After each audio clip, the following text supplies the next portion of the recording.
கொஞ்சம் கற்பனை செஞ்சு பாருங்களேன், ஒரு 3000 வருஷத்துக்கு முன்னாடி எந்த விதமான நவீன டெக்னாலஜியும் இல்லாத ஒரு குகையில ஒரு கவிஞர் உட்கார்ந்திருக்காரு. அவர்கிட்ட இன்னைக்கு இருக்கிற ஒரு குவாண்டம் பிசிக்ஸ் சயின்டிஸ்டையும் ஒரு நியூராலஜிஸ்டையும் பேச வச்சா எப்படி இருக்கும்? வாவ், அது ரொம்பவே ஒரு சுவாரஸ்யமான கற்பனை தான். ஆமா, ஆனா அது வெறும் கற்பனை இல்ல. மூளையோட நரம்பு பாதைகள், அப்புறம் செல் அளவில் தேங்கி இருக்கிற மரபணு நினைவுகளை அடிக்கிற முறை, அணுக்களின் சீரமைப்பு, இது எல்லாம் அந்த பழங்கால கவிஞர் ரொம்ப சாதாரணமா ஒரு பாட்டா பாடிட்டு போயிருக்காருன்னு சொன்னா உங்களால நம்ப முடியறதா? நிச்சயமா கேக்குறவங்களுக்கு இது ஒரு பெரிய ஆச்சரியமா தான் இருக்கும். அதனாலதான் இன்னைக்கு நம்ம அலசலுக்கு நாம எடுத்துக்கிட்ட சோர்ஸ் மெட்டீரியல் பாத்தீங்கன்னா தலைப்பு அண்டம் குரல் திருமந்திர அணுவியல் விளக்கம் அப்படிங்கிற ஒரு குறிப்பு. சரி, அதாவது 3000 வருஷத்துக்கு முன்னாடி திருமூலர் எழுதின திருமந்திர பாடல்களுக்குள்ள ஒழிஞ்சிருக்க நவீன அணுவியல் மற்றும் அறிவியல் கூறுகளை உடைச்சு பாக்குறது தான் இன்னைக்கு நம்ம மிஷன். ரொம்பவே முக்கியமான ஒரு டாபிக் இது. கண்டிப்பா. சோ இது பேட்டுக்கிட்டு இருக்கிற நீங்க தேவையில்லாத தகவல்களால சோர்வடையாம மிக குறுகிய நேரத்துல வியக்க வைக்கிற உண்மையான அறிவியனை தேடுற ஒரு ஆளா இருந்தா இந்த அலசல் உங்களை ஆச்சரியப்படுத்த போகுது. அந்த ஆச்சரியம் எனக்கும் இருக்கு. ஏன்னா திருமந்திரம் அப்படின்னு உடனே அது ஏதோ ஒரு பக்தி இலக்கியம் அல்லது வெறும் தத்துவங்களை மட்டுமே சொல்ற ஒரு புக் அப்படிங்கிற ஒரு பொதுவான இமேஜ் நம்ம கிட்ட இருக்கு இல்லையா? ஆமா, பொதுவா அப்படிதான் நினைப்பாங்க. ஆனா உண்மையில அவர் வெறும் ஆன்மீக கதைகளை மட்டும் பேசல. மனித உடம்புக்குள்ள நடக்கிற பிசிக்கல் மற்றும் கெமிக்கல் சேஞ்சஸ், அதாவது குவாண்டம் இயற்பியல் மற்றும் நரம்பியல் சார்ந்த உண்மைகளை அவரு ரொம்ப துல்லியமா பதிவு செஞ்சிருக்காரு. வாவ், சயின்டிஸ்டா உங்களை இது சிலிர்க்க வைக்குதுன்னு சொல்றீங்க? கண்டிப்பா, அதுதான் உண்மை. சரி, நாம இப்போ நேரா நம்ம சோர்ஸ் மெட்டீரியல்குள்ளேயே போயிடலாம். குறிப்புல திருமந்திரத்தோட ஒரு வரியை கொடுத்திருக்காங்க. அதாவது ஆகும் ஷணவேத சக்தியை அன்புற நீகொள்ளின். இத மேலோட்டமா படிக்கும்போது உங்களை உருவாக்குன அந்த ஆதி சக்திய அன்போட உடம்புக்குள்ள ஏத்துக்கணும் அப்படிங்கிற ஒரு சாதாரண தத்துவ போதனை மாதிரி தான் தெரியுது. ஆமா, சாதாரணமா பார்த்தா அப்படிதான் தோணும். ஆனா நம்ம குறிப்புகள்ல இத ஒரு மாடர்ன் ஸ்மார்ட் போனை சார்ஜர்ல செருகிறதோட கம்பேர் பண்ணிருக்காங்க. சரி, ஒரு ஸ்மார்ட் போனை சார்ஜ் பண்றதுக்கும் இதுக்கும் என்ன சம்பந்தம்? இந்த சார்ஜிங் ப்ராசஸ் அணுவியல் படி நம்ம உடம்புக்குள்ள எப்படி நடக்குது, அதாவது உயிராற்றலை ஈர்க்கிறது அப்படிங்கிறது வெறும் கற்பனையா இல்ல உண்மையான ஒரு பிசிக்கல் ப்ராசஸா? இத முற்றுமுழுதா ஒரு பிசிக்கல் ப்ராசஸ் தான். நீங்க சொன்ன அந்த ஸ்மார்ட் போன் சார்ஜிங் உதாரணத்தையே நம்ம எடுத்துக்கலாம். இப்போ உங்க போன்ல பேட்டரி இருக்கு, ஆனா சார்ஜ் குறையும் போது அதை ஆக்டிவேட் பண்ண வெளியில இருந்து ஒரு எலக்ட்ரிக்கல் சர்க்கியூட் தேவைப்படுது இல்லையா? ஆமா, கரெக்ட். நம்ம உடம்பும் அதே மாதிரி தான். திருமூலர் சொல்ற அந்த ஜனவேத சக்தி அப்படிங்கிறது இந்த பிரபஞ்சத்துல பரவி கிடக்கிற ஒரு மாபெரும் மின்காந்த ஆற்றல். மாடர்ன் சயின்ஸ்ல நாம இத பிரபஞ்ச நெகட்டிவ் அயனிகள் அப்படின்னு புரிஞ்சுக்கலாம். ஒரு நிமிஷம், நெகட்டிவ் அயனிகள்னா இப்ப நம்ம நீர்வீழ்ச்சி பக்கத்துல நிக்கும் போதோ இல்ல அடர்ந்த காட்டுக்குள்ள போகும்போதோ ஒரு ஃப்ரெஷ்ஷான காத்த ஃபீல் பண்ணுவோம். அந்த புத்துணர்ச்சிக்கு காரணமான அயனிகளை தானே சொல்றீங்க? ஆமா, எக்ஸாக்ட்லி அதேதான். ஆனா அது எப்படி ஒரு மனுஷனை ஸ்மார்ட் போன் மாதிரி சார்ஜ் பண்ணும்? அதத்தான் திருமூலர் ரொம்ப நுட்பமா விளக்குறாரு. அதாவது காத்துல இருக்கிற அந்த நெகட்டிவ் அயனிகளை நம்ம சாதாரணமா மூச்சு விடுறது மூலமா மட்டும் உடம்புக்குள்ள முழுசா ஈர்த்திட முடியாது. ஓ, அப்படியா? ஆமாம், அத ஒரு குறிப்பிட்ட சர்க்கியூட் வழியா செலுத்தணும்னு அவர் சொல்றாரு. எப்படின்னா ஒரு போனை சார்ஜ் பண்ண கேபிள் முக்கியமோ அதுபோல நம்ம உடம்புல இருக்கிற 16 நரம்பு பாதைகள், அதாவது நாடிகள் வழியா இந்த மாபெரும் சக்தியை ஈர்த்து நேரா மூளைக்கு கொண்டு போகணும். ஓஹோ, அந்த 16 நரம்புகள் தான் கேபிள் மாதிரி செயல்படுது. கரெக்ட். மூச்சு பயிற்சி மூலமா ஆக்சிஜனோட சேர்த்து இந்த நெகட்டிவ் அயனிகளை அந்த 16 பாதைகளுக்குள்ள நம்ம தள்ளும்போது நம்ம செல்கள்ல இருக்கிற மைட்டோகாண்ட்ரியா அப்படின்னு நினைப்போம் ஆற்றல் மையங்கள் நேரடியாக தூண்டப்படுது. வாவ். இதனால உங்க உடம்புல இருக்கிற ஒவ்வொரு அணுவும் இந்த பிரபஞ்சத்தோட மகா சக்தியோட கனெக்ட் ஆகுது. இதனாலதான் இது நம்ம ஒரு பயோபிசிக்கல் ப்ராசஸ்னு சொல்றோம். சூப்பர். இப்போ எனக்கு ஒரு தர்க்க ரீதியான கேள்வி வருது. நாம பிரபஞ்ச ஆற்றலை ஈர்த்துட்டோம், அந்த நெகட்டிவ் அயனிகளை 16 நரம்புகள் வழியா மூளைக்கும் கொண்டு போயிட்டோம். ஆனா இங்க ஒரு பயாலஜிக்கல் சிக்கல் இருக்கு இல்லையா? சாதாரணமா இயங்கிட்டு இருக்கிற நம்ம மூளைக்கு திடீர்னு இவ்ளோ பெரிய ஒரு நியூரோ எலக்ட்ரிக்கல் எனர்ஜியை கொடுத்தா என்ன ஆகும்? கண்டிப்பா ஒரு ரியாக்ஷன் இருக்கும். அதாவது ஒரு 10 வாட்ஸ் பல்புக்கு 1000 வாட்ஸ் கரண்ட கொடுத்தா பல்பு வெடிச்சிடும். மூளைக்குள்ள ஒரு ஓவர்லோட் ஆகாதா? இந்த மிகப்பெரிய எனர்ஜியை தாங்கிக்க நம்ம உடம்போட சிஸ்டம் எப்படி தயாராகுது? இத பத்தி அந்த பழைய குறிப்புகள் ஏதாவது சொல்லிருக்காங்களா? ரொம்ப ரொம்ப சரியான கேள்வி இது. இந்த ஆபத்தை உணர்ந்துதான் அடுத்த வரியிலேயே அதை எப்படி பேலன்ஸ் பண்றது, அதாவது சிஸ்டத்தை எப்படி தயார் பண்றதுன்னு திருமூலர் சொல்றாரு. என்ன சொல்றாரு? நெல்லின் வளர்கின்ற நேர்மையை பாகுபடுத்தி அப்படிங்கிறது தான் அந்த வரி.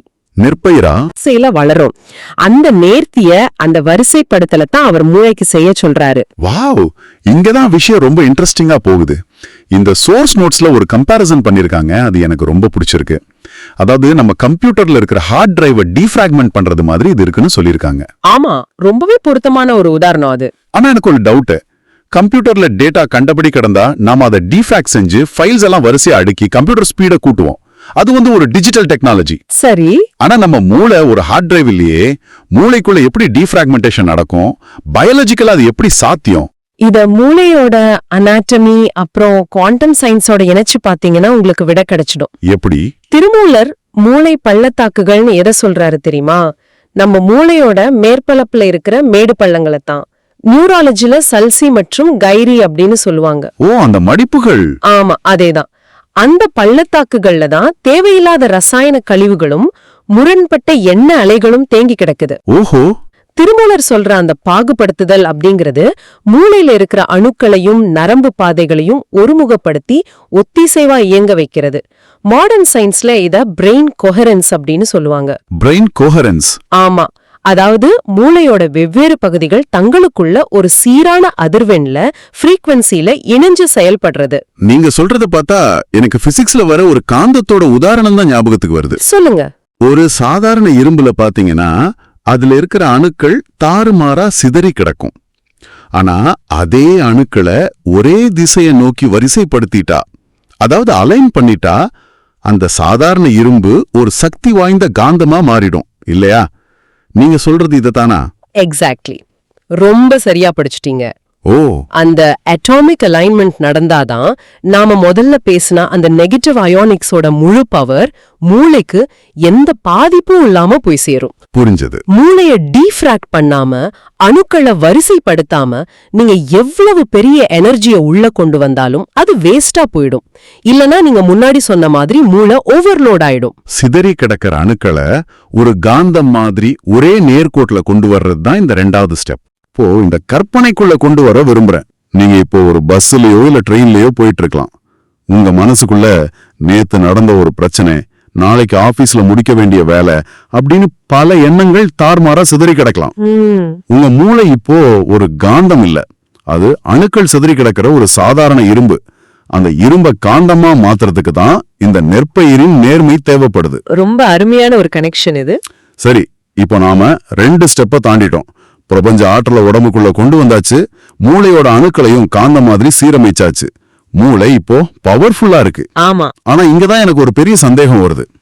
ஆற்றல் இருக்கு, சிஸ்டம் சீரா இருக்கு, ஆனா மூளைக்குள்ள பல வருஷமா தேங்கி போயிருக்கிற பழைய வைரஸ்களை, தேவையில்லாத டேட்டாக்களை, அதாவது இந்த ஊழ்வினை பதிவுகள்னு சொல்லுவாங்களே, அதை என்ன பண்றது? அதற்கும் அடுத்த வரியில ஒரு தீர்வு இருக்கு. அதுதான் என்னை ரொம்ப குழப்புது. ஏன்னா திருமூலர் என்ன சொல்றாருன்னா, பல்கோடி களத்தினால் ஊழ்கொண்ட மந்திரன் தன்னால் ஒடுங்கே அப்படிங்கிறாரு. சரி, அதாவது பல கோடி அணுக்கள்ல ஊறி போயிருக்க பழைய பதிவுகளை மந்திரம் மூலமா அழிக்கலான்னு சொல்றாரு. இதை எப்படி நாம சயின்ஸா ஏத்துக்க முடியும்? ஏன் அப்படி கேக்குறீங்க? ஏன்னா ஊழ்வினை இல்ல பழைய பதிவுகள் அப்படிங்கிறது ஒரு நினைவுகள் சார்ந்த விஷயம். ஆனா மந்திரம் அப்படிங்கிறது வெறும் ஒரு சவுண்டு, ஒரு ஒலி. ஒரு கண்ணாடிய குறிப்பிட்ட ஒலியால உடைக்கலான்னு சயின்ஸ்ல சொல்றாங்க. ஏன்னா கண்ணாடி ஒரு பிசிக்கலான பொருள்.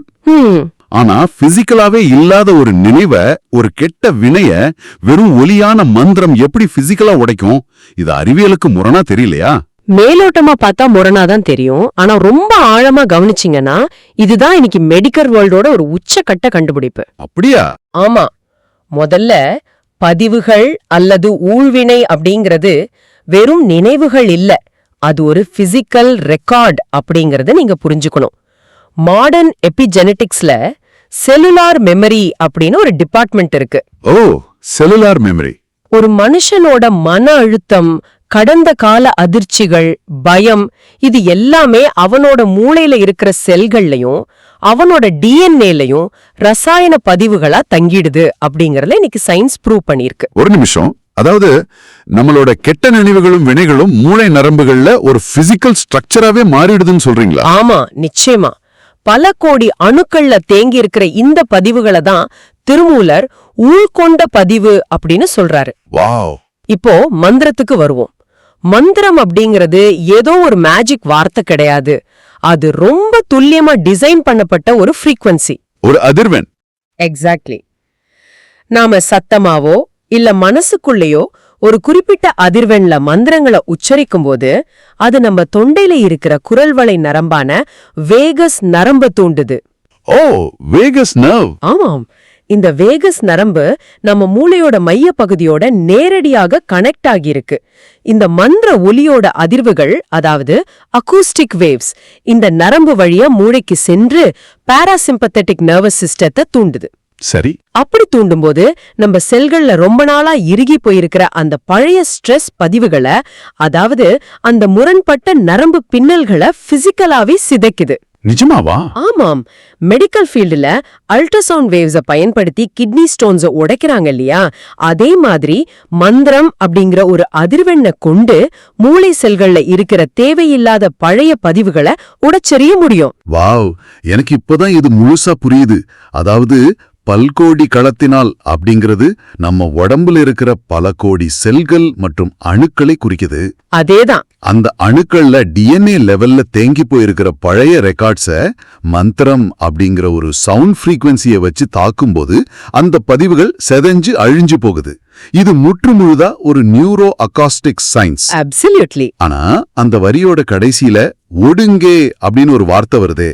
இப்ப பழைய பதிவுகளை எல்லாம் அழிச்சிட்டோம், அப்புறம் எதுக்காக ஒடுங்கணும்? ஒடுங்கிறதுனா சும்மா சைலண்ட் ஆகிறதா, முடங்கி போறதா? இல்ல, இங்க ஒடுங்குதல் அப்படிங்கிறது முடங்கி போறது கிடையாது. அதை இங்கிலீஷ்ல கண்டென்ஸ் பண்றது அப்படின்னு சொல்லலாம். கண்டென்ஸ் பண்றதா? ஆமா. பழைய பதிவுகள் எல்லாம் அழிக்கப்பட்ட உடனே மூளைக்குள்ள ஒரு மிகப்பெரிய வெற்றிடமும் ஒரு தூய்மையான எனர்ஜியும் உருவாகும். அந்த பிரம்மாண்டமான எனர்ஜிய உடம்போட எல்லா திசைகளையும் சிதறவிடாம ஒரு குறிப்பிட்ட புள்ளியில கொண்டு வந்து குவிக்கணும். அதுதான் ஒடுங்கே அப்படிங்கறதோட உண்மையான அர்த்தம். ஓ, இத புரிஞ்சுக்க நான் லேசர் பீம் உதாரணத்தை பயன்படுத்தலாமா? அதாவது ஒரு சாதாரண பல்பு ஒளிய எல்லா பக்கமும் சிதறடிக்கும்.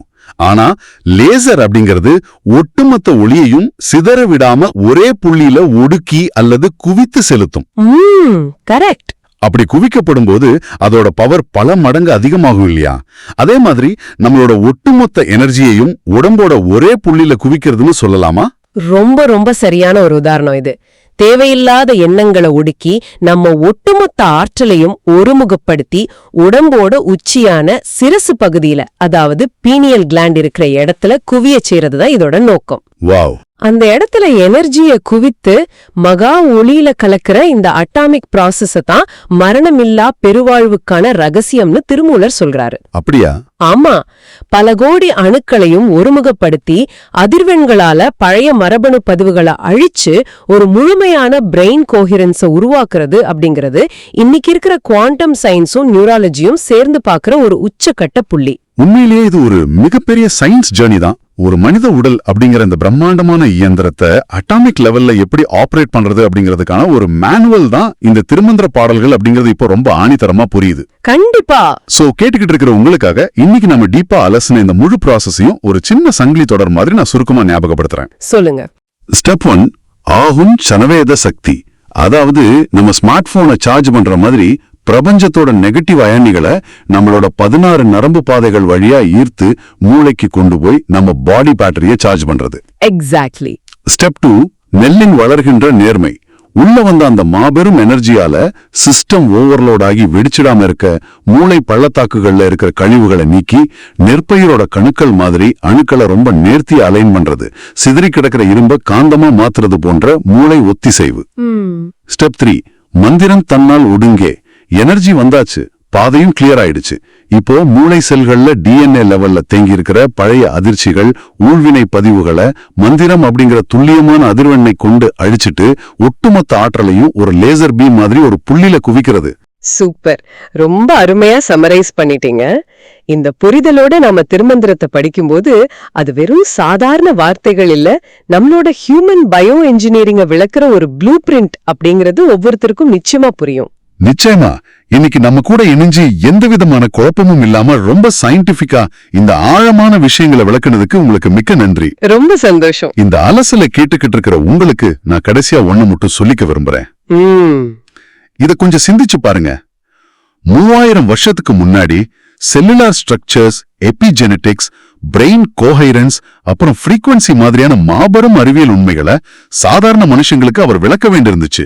ஆமா, அதனாலதான் திருமூலர் நெற்பயிர், மந்திரம், ஊழ்வினை மாதிரியான அந்த காலத்து மக்களுக்கு பரிச்சயமான வார்த்தைகளை பயன்படுத்த வேண்டிய ஒரு கட்டாயம் இருந்துச்சு. உண்மைதான். ஒருவேளை இன்னைக்கு நாம பேசிட்டு இருக்கிற இந்த அதிநவீன குவாண்டம் பிசிக்ஸையும் நரம்பியல் அறிவியலையும் நீங்க ஒரு டைம் மிஷின்ல ஏறி 3000 வருஷத்துக்கு முன்னாடி போய் அந்த காலத்து மனிதர்கள் கிட்ட விளக்க முற்பட்டா எந்த மாதிரியான அன்றாட வார்த்தைகளை அல்லது உதாரணங்களை நீங்க பயன்படுத்துவீங்க? அவங்களுக்கு எப்படி நீங்க அதை புரிய வைப்பீங்க? கொஞ்சம் யோசிச்சு பாருங்க. மீண்டும் ஒரு ஆழமான அலசலில் நாம சந்திக்கலாம்.